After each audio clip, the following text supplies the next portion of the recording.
Well, hello, Kristen. How are you doing today? I'm doing so well, Michael. Very happy to be here with you. Oh, I'm so happy to be here with you as well. I'm glad that you're able to be on the show today. And a couple of reasons why I'm excited. Number one, because what you do is right up the alley of our show, which is how do we make it easy for people to give us money since we're all business owners, which is another way of saying let's increase some sales and make some money around here. So I love that. I also love the fact that you're also involved in music. So you're automatically my good friend. So I love it. we'll trade music stories a little bit later on. But first, before we jump into this, tell us a little bit more about you, what you do, how you got started, and why you're doing this. I think those are good questions. So tell us a little bit about you, Kristen Sweeney. Sure. So I am the founder and CEO of Every Little Word. We are a boutique content and communications agency, and we take an expert-led content approach to creating programs that help organizations increase visibility, build credibility, and gain their audience's trust. Wow, Um, yeah, I've been working on that. that's great. So how do you do all that? Yeah, it's a great question. So, the way we do it is we really think about content in terms of along kind of two levels. The first is let's take the expertise and the insight and the knowledge that is already inside your organization, and we kind of act as the facilitator or the conduit of getting all those insights out and figuring out the best way to turn them into marketing and communications, really to share them with the world. Our mission is to share great ideas with the world. So I really love that every time we're working, get to chat with an executive or dig deep with a subject matter expert, I feel like we're really able to bring that mission to life. Um, what does it take to do that well?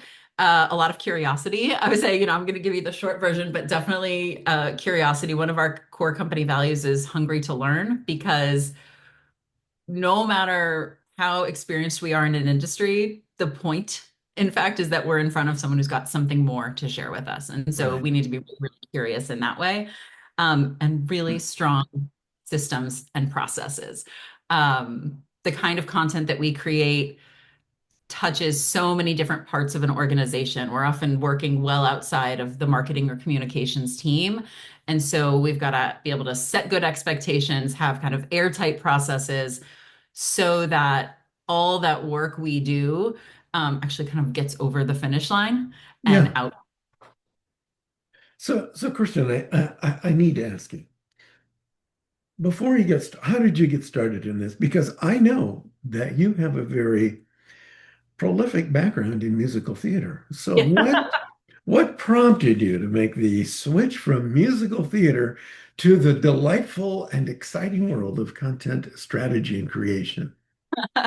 It's a great question. So, um, you're a musician yourself. I am So, indeed, yes. anyone in this field probably knows that very often, if music or related fields if you are passionate about the arts, um, you probably also have a day job or seven at different points in your life. Yes, seven And or eight, yeah.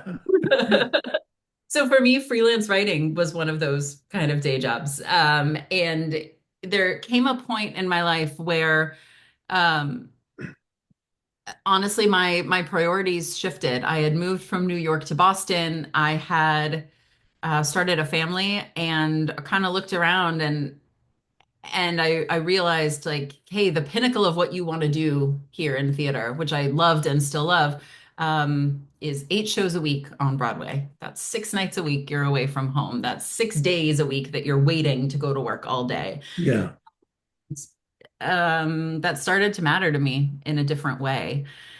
And so as I was kind of in this reflection period, I was really coming back from maternity leave with my oldest, who's now 6.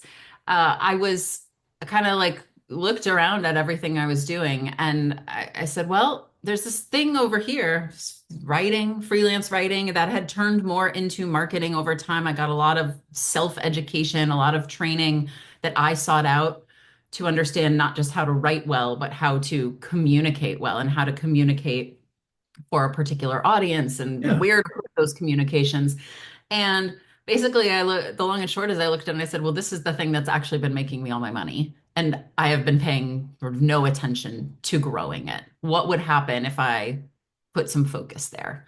And the long and short of it is I would grow a business and kind of be where I'm at. So you said something really interesting that I hope the folks that are listening today pay really close attention to, where you love music, you love what you're doing, and it's really fulfilling that need inside of you. You started a family, you've got kids, and but you looked around at all the different activities and you said, what is really making me some money?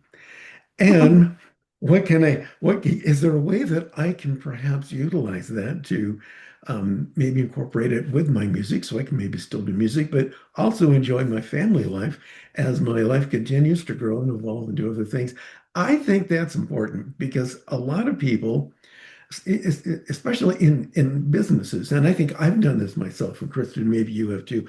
I know you speak with lots and lots of companies, but when I do my marketing seminars and stuff, I find that a lot of business people don't really realize where the bulk of their money is coming from. And they're doing all of these things. Well, I can do this, and I can do that, and I can do this, and I can do that, and I can do them all really good. And maybe they can, but they don't stop and take the time to look and say, okay, this is a business. What am I doing that actually makes money? And so I want to say kudos to you. Congratulations for actually recognizing that and then actualizing potential of the tasks that make you money. So I think that's great. That's a very important lesson I think that most business people need to learn. And congratulations for learning that lesson and actualizing the potential of that. So that is Very much. great.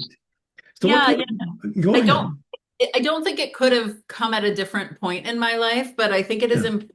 it speaks to like on an ongoing basis, really evaluating your priorities. Is it time? Is it money? And the way those things connect, of course, is it fulfilling your passion? Like what is most important to you and acknowledging that those things change. What? Things change? Oh my gosh. Yeah, you're right, they do. And you've got to adapt to those changes. I learned that lesson the hard way where I was knocking myself out doing all these things and I was extremely frustrated with my business and my life and all this kind of stuff. And I had all these clients and a lot of them weren't making me any money. And my lovely wife comes to me and she goes, why are you doing all this stuff? She goes, that person over there probably doesn't even like you. And they've only spent this much money. What? People don't like me? Michael, not everyone likes you. Okay. I know it's hard to believe, but these people are not all your friends. And this guy he's only good for like 200 bucks a month. Why are you working with this guy? So she goes, you need to fire the clients that are not making you money. And I go, but, so I did. It's hard to do sometimes. You got to let it go and focus on the things that make you money and the things that you love. So I need to ask you, what kind of clients and businesses do you work with and that you found to be the most successful in being recipients of the new world of content development and strategy? Yeah. So for us, the best fit, we really like a very collaborative approach and with folks inside the organization who have expertise. And so for us, I think where we kind of can really stand out is industries and sectors that have some kind of complexity to them. That could be very technical information. That could be a lot of regulations and a lot of thought that has to go into the kinds of communications that are created. That could be emerging fields or places where people are thinking really deeply and in unique ways. So, what that kind of all translates to for us, we've got some focuses on pharma and life science, Oh, higher education, talking to a faculty member who's a literal rocket scientist or something along Yeah. those lines. Yeah. Not for the faint of heart. And then I would say B2B kind of professional services and consultancies, those folks as well. So in all those cases, there's a lot of knowledge, insight, sort of potential sitting inside the organization. And very often it is our job to unlock it and then again figure out how that can best translate into marketing and communications and Yeah. content that's going to Yeah. help business achieve its aims. So I want to know how you do that. So you said the word rocket scientist, which intrigued me. I have never worked with a rocket scientist, although some of these people think they are. But so I know that one of your strengths is the ability to break down complex information for any industry, of which I would put a rocket science Yeah. in that category. So how do you take a guy that's really, really smart and he comes to you and says, "Okay, Kristen, I need your help. I do all these things, but I don't know how to sell it. I don't know how to market it." How do you break that down and take all that information and present it in a way that's marketable? Do you have a process that does that? Yeah, so first we're going to start with some of the kind of core marketing foundations. And if those are a little murky or not in place, we will help them establish things like who is your audience? And so, because we need to know, right? Like there are a million things a subject matter expert knows, but we need to be able to figure out which connect those things and figure out which ones are going to be most valuable to the end audience. Right, And that's a little bit different from the approach that says, well, what questions are your customers asking? That's a very sort of reactive or responsive approach. We take mhm, more of a thought leadership approach, which is like, I like to say, sure, we can answer those questions and that is important, but let's answer the questions they don't even know to ask yet. oh, Because that's a good one. that's the level of expertise that you have about what you do. And your customer, if you think about it, even a really educated customer, even someone who's really a peer, very sophisticated buyer, that's why they're hiring you, because you know more than they do. Right. So I find it limiting to approach it with like, let's only ask what the audience answer what the audience wants to know. So once we determine that, and we dig into some specific topics, it really comes down to a very good conversation like this one. So from our side, if I'm going to interview an expert in a super technical field, I'm going to do my homework and make sure I have at least a basic understanding of what they do. That could be doing my own research, reviewing their website, reviewing any supplemental materials. There's a lot of kind of discovery we do at the beginning of an Mhm. engagement to get us up to speed because I want that expert in front of me, but I don't need them to give me 101, right? I need to come Right. in with the 101 foundation. That said, once we get into more of the technical pieces, it is my job to help them simplify. It is my job to ask them, hey, break that down for me because I'm not quite understanding it yet. And I need to make sure your audience can also understand it. Let's make sure we're not kind of going totally above their heads here and being too complex or too complicated. So, a lot of that is having the courage, I think, and the confidence to say, slow down. Okay, what I'm hearing is this. Did I make those connections correctly in my own brain? Yes, no, Yeah. where do I need to adjust? And picking up on things that say like, okay, now how does that connect to your audience? How does that help your customer? What is the value of what we're providing? And in a really kind of organic way as the conversation unfolds, making sure we're always bringing it back to that objective. I think that the it's interesting because we are a very process driven company, but there is something about these dialogues that has to be organic and has to be in the moment. Yeah. And that takes kind of a skill in and of itself. The other thing I'm always doing as we are dialoguing, and we call it the content conversation. So that's like what we call our interviews because they do have this kind of methodology behind them, is I'm at the same time thinking about the end asset, the content asset in my head and figuring out like, do we have enough? What are the gaps we need to fill in? What other questions do I need to ask to like round out this perspective? So it's kind of juggling a lot of things at once, which I think is really fun. Um, and then to bring that over the finish line, it has to do with how do we equip our editorial team, our writer, our editor, to take the next step and put that into content that reflects all of the complexity and sophistication and expertise of the person. So that includes things like giving them access to the direct conversation so they can watch that expert explain things, get a feel for their tone and their demeanor and all of those things that will maybe come across. Creating a really solid content brief that gives them a specific point of view. And then of course, going through, we have great writers, we like screen a lot for talent there, going through a rigorous internal process so that by the time it gets back to that subject matter expert, the best compliment we can receive, which is something a client has said, is it sounds like me, only better. Oh, I like that. I think that's a tagline that maybe can be appropriated in the right. Sounds like you, but better. No, Yeah. I like that. That's a good one. So, so guys, if when you're listening out there, don't completely plagiarize that, but just take the concept again. That's a great line. I like that. So you take all of the conversation and then I guess you distill it down into concepts and give it to the writers and editors and say, go for it. Make To make it to some happen. extent, yeah, they have the source material, they have my direction as the strategist of this is what I want it to be.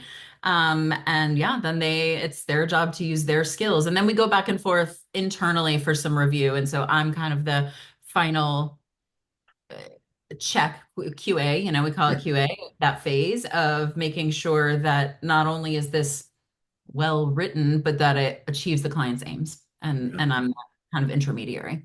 Do you find that in several instances that some of your clients they may not even know what they're selling, and they may know a lot of the features about their product or service, but they really are unaware of the benefits that it's being provided to the target customer that they're trying to reach. Is that a common experience with you? I would say less that they're unaware that the benefits aren't there, but I think unaware is a good word. So if prompted, they can Yeah. they can make the connections, but the default mode is here's what we do, and here's all the bells and whistles about it. So you've got to kind of like flip their thinking, and say like, okay, why does the customer care? And that little bit of cynicism, right? Right. Like, what's in it for me? Why do they care? Are they asking so what? Which can feel confrontational to someone, so you got to do it carefully. But I find that they do know, but it's not always top of mind and not the thing they lead with. Yeah. I love that. I find that I've had similar experiences in my company as well. I've worked with a lot of realtors and professional medical people and attorneys and stuff, and they'll say things like, "Well, I've been in business for 30 years." Like, you know what? Nobody cares. How is that good for me as your customer? It's like we did a campaign for a credit union once up in Washington, and we said, "So what's unique about your credit union?" They go, "Well, we're the only place that has Italian marble floors." It's like, really? You're selling Italian? Are you selling Italian marble floors? No, they didn't understand what a unique selling point was, and they need to present the benefit in a way that will cause the customer to actually Yeah. respond in a positive manner. Do you understand that you do a lot of storytelling? Tell us a little bit how you use the power of storytelling in presenting the message. Yeah, so it really ties into our expert-led content approach. So I have some pretty specific ideas about the difference between thought leadership, which is like a subset of expert-led content, and other pieces. And for me, the storytelling piece is kind of one of those supplemental pieces, right? So telling a story about your childhood um, does not make you a thought leader. But what it does do is it makes you relatable. It helps you connect, forge human connections with others. And It maybe gives some context. And there are ways to tell stories that tie back into, and this is why this was a moment of inspiration that influenced who I am today or how I do business or things like that. So there are ways to kind of connect the two, but a story in and of itself is expert-led content. It's something totally unique. It could only have come from you. It's deeply authentic. And I think in a moment where it has never been easier to create some kind of content, what we're seeing is real clamoring for something that feels real. Um, Yeah. and and that helps people feel known. And again, like we want to talk about not only visibility, but credibility and trust. That's what buyers, especially B2B buyers, are looking for in the companies they choose to partner with. Um, and so storytelling has just an interesting role in stripping back. There's, I think, especially since the pandemic, we think about people just like gleefully in their sweatpants on Zoom. Yeah. Really been a pulling back and an acknowledgement in a bigger way that we aren't work Michael and personal Michael. We are all Yeah. of us all the time in a different setting. And so being able to kind of blend those two together can be really powerful. And in some cases, I think about especially some of our clients in pharma. Um, we work with some folks in the oncology space, and they have really moving stories about why they do what they do today. And I think it can help their team members, it can help customers, potential partners to just resurface all of that sometimes as well. Because in many cases, it can connect back to that individual sort of personal mission or the company's mission as well. I think that's very powerful. I'm glad that you shared that. It reminded me of kind of an instance that happened not too long ago with me and one of my clients. So I work with a very a strong medical group, and the nurse. We do a couple of podcasts for her. One of them is called Embrace Cancer. The other is called Embrace Suicide. And you'd think, gee, how do I sell suicide? Well, you know, that's not really a positive subject. But what she was able to do is tell her story in a way that was truthful and emotional and relatable.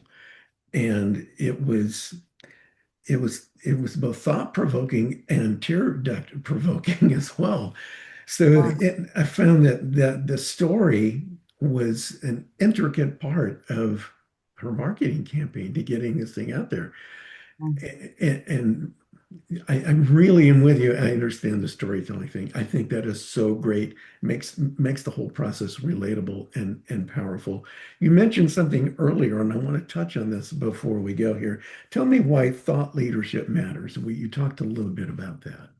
Yeah. So thought leadership matters because honestly, I think of it in some ways as a shortcut to differentiation.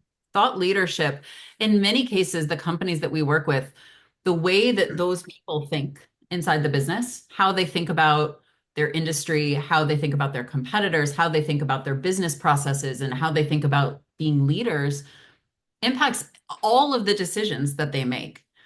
And so when we are able to take that thought leadership, and I like to say like thought leadership is happening. We don't like manufacture it, right? We present it, we communicate it, we facilitate it, we in some cases co-create it, but really like a thought leader is someone who's, I don't care if they're doing it in their room, never talking to anyone, like already thinking deeply and forming opinions and perspectives.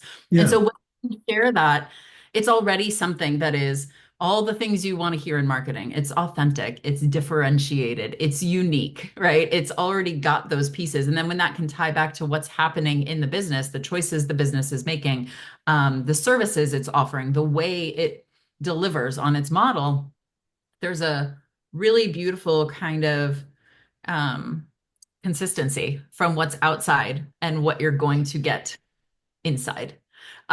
What you see outside is going to be because you're going to be working with maybe that person when you engage as a client or customer. And yeah. so it's this like a really we talk about a seamless customer experience. That is a shortcut to that. And it's a shortcut to standing out because um again, it's just like a perspective and a way of saying, sharing that opinion or belief that nobody else can possibly have because it comes from one individual. Right. Pretty powerful stuff. So we've got about 2 minutes left here. Okay. So I need to ask you, so if someone has questions and they would like to get in contact with you, and maybe you can help them to make it easy for people to give them money. Oh my gosh, what a novel concept. How can they get a hold of you? Two ways you can hunt me down on LinkedIn, Kristen Sweeney, Eney, or you can visit our website, which is everylittleword.co. Okay.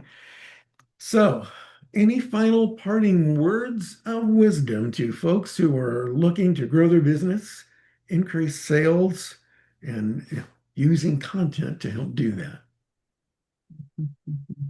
I would say there are so many options right now of what content can look like for your business. Focus. You can Focus. do it all eventually, but you cannot do it all well at the same time. I So like if you that. are just getting started, choose a channel or two, figure out what that core strategy is, the core message you're going to be putting out there, and lean into that, get really good at doing it in one place, and then grow and grow and grow from there. Excellent. Well, I'd like to thank Kristen Sweeney, CEO of Every Little Word, for being our guest today. Kristen, thank you. You are a joy and a delight, full of information. I think we may have to have you back and do a part two of this, don't you think? Oh, would love it anytime. I think that would be great. I want to remind everybody that you can catch us every week right here. I will look forward to seeing you guys again next week with another exciting episode of how you can make it easy for people to give you money. If you have questions or you'd like more information, you can contact me by email at Michael, Michael, at 121network. That's .com. That's 121network.com. You guys have a great and fabulous rest of the day. Kristen, let's talk about music when we're done, okay? Okay. See you later. Thanks.